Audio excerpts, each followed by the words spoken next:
जातिवाद, सांप्रदायवाद पर हल्ला बोलने वालों पर अब नए अंदाज में हल्ला बोला जा रहा है। खबरों के मुताबिक अब जेएनयू में राष्ट्रीय सुरक्षा के अध्ययन पर विशेष जोर दिया जाएगा।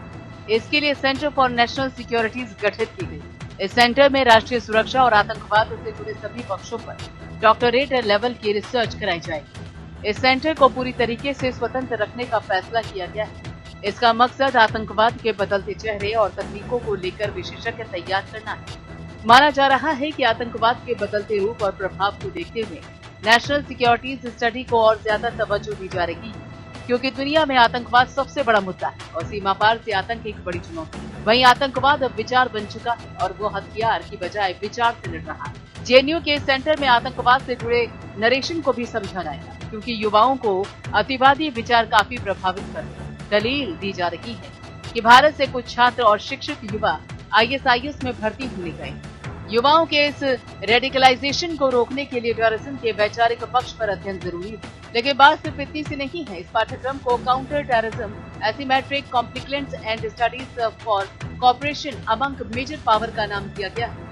कथित तौर पर इसमें जोर दिया गया है कि जिहादी आतंकवाद दरअसल केवल कट्टरपंथी धार्मिक आतंकवाद का रूप है और पूर्व सोवियत संघ और कम्युनिस्ट चीन द्वारा मुख्यतः प्रायोजित, जिससे कट्टरपंथी इस्लामी राज्यों को प्रभावित किया। ये पाठ्यक्रम काउंसिल ने बगैर चर्चा के पारित कर दिया, जबकि इसे बोर्ड ऑफ स्टडीज में चर्चा के बाद ही स्वीकृत किया जाता है। यूएस में छात्रों के प्रतिनिधि भी शामिल हुए। दरअसल जेएनयू को वामपंथी विचार का गढ़ कहा जाता है। शुरू से ही दक्षिणपंथी विचार वाले राष्ट्रीय स्वयंसेवक संघ के लिए जेएनयू चिंता का विषय रहा है। हालांकि इस विश्वविद्यालय में दुनिया भर में सामाजिक, राजनीतिक और आर्थिक क्षेत्र में हो रहे अनुसंधान और नए विचारों को पढ़ाया जाता है और रिसर्च की जाती है।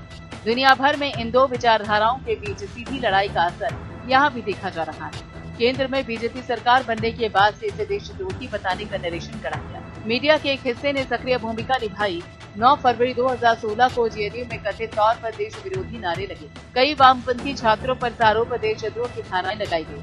3 साल बाद चार्जशीट पेश की गई और मामला अब भी अदालत में है, लेकिन इसे लेकर बीजेपी और आरएसएस समर्थित संगठनों ने जेएनयू के भीतर और बाहर प्रदर्शन और हिंसक हमले भी किए, लेकिन हमलावरों की पहचान के बाद भी आज तक किसी की गिरफ्तारी नहीं हो पाई। अब शिक्षा पाठ्यक्रम में बदलाव के आरएसएस के एजेंडे पर तेजी से काम हो रहा है, ताकि दक्षिणपंथ का विरोध करने वाली विचारधारा को यह खत्म किया जा सके। Bureau report, APN.